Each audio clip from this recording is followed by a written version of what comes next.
Welcome to The Explainer. Today, we are unpacking a deeply emotional piece of source material that offers a really profound spiritual perspective on navigating life's absolute darkest moments. Look, if you've ever felt just overwhelmed, burdened, or completely exhausted by your circumstances, well, the text we're examining today is aimed directly at you.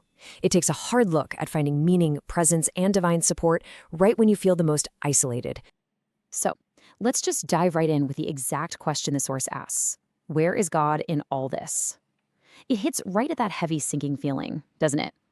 The text acknowledges that we've all been in that space. You know, where you're tired, you're crushed by life's unending problems, and the divine feels, well, incredibly distant.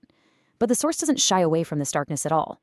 Instead, it actually uses it as the launchpad for its entire message of hope. Section 1. The Storm of Life. Navigating the Waves.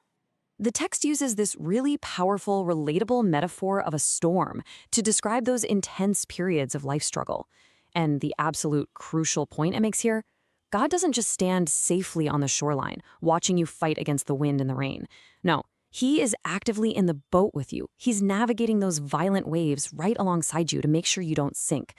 So it's very much a message of active presence, not just passive observation.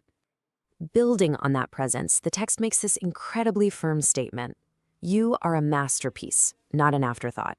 It's reassuring the reader that even when life's storms are literally threatening to pull you under, you are an intricately designed and deeply loved part of a much grander plan.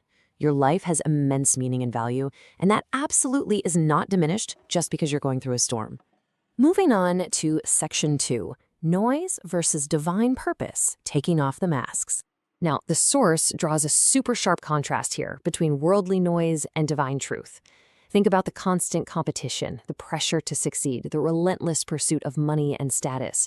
The source points out just how exhausting it is to wear these masks all the time, right? Pretending to be strong while hiding this deep, empty pain inside. But then it contrasts that with God's truth.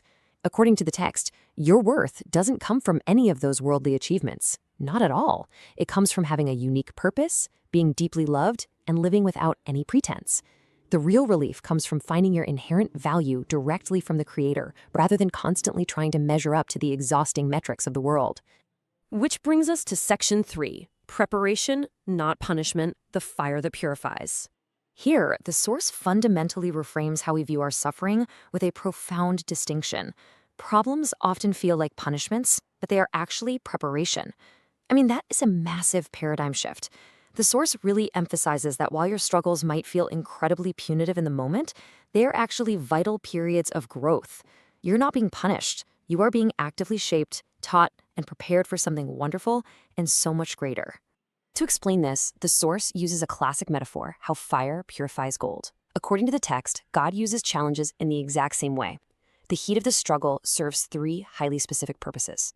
It purifies your heart, it strengthens your faith, and it ultimately makes you more like Jesus Christ. The fire isn't there to destroy the gold, right? It's there to refine it. And this is where the text gets deeply personal. It notes that unexplained strength means you are being carried.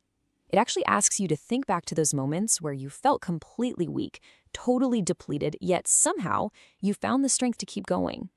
The source explains that this unseen support, that mysterious second wind you felt, that was actually God carrying you when you couldn't take another step yourself.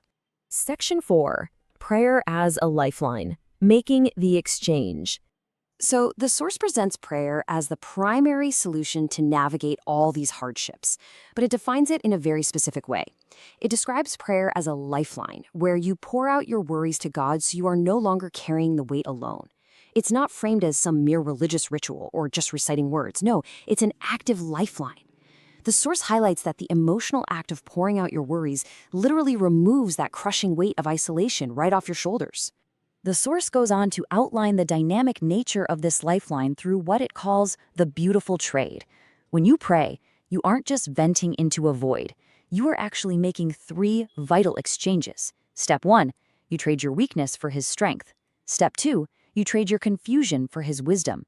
And step 3, you trade your fear for His courage. It's a proactive equipping process that completely changes your internal state. Section 5, Finding Unshakable Peace, the Ultimate Promise. The ultimate result of this trade is a highly specific, resilient kind of peace. The text defines it as a special gift from God that exists even when everything around you seems to be falling apart. And it makes it crystal clear. This peace absolutely does not depend on money, worldly success, or gaining the approval of other people.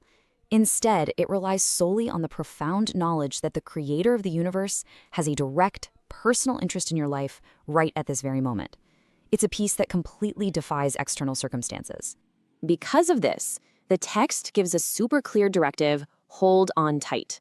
And to back that up, it offers 3 fundamental promises about divine intentions. First, his plans for you are better than your plans. Second, his ways are wiser than your ways. And third, his love for you never fails. These 3 pillars, according to the source, are exactly what should anchor you when the storm is at its absolute worst.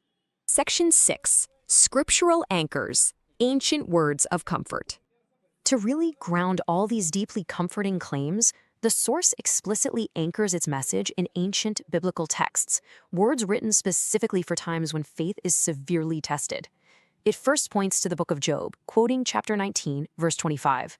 "I know that my Redeemer lives, and that at the last he will stand upon the earth. Yet shall I see God."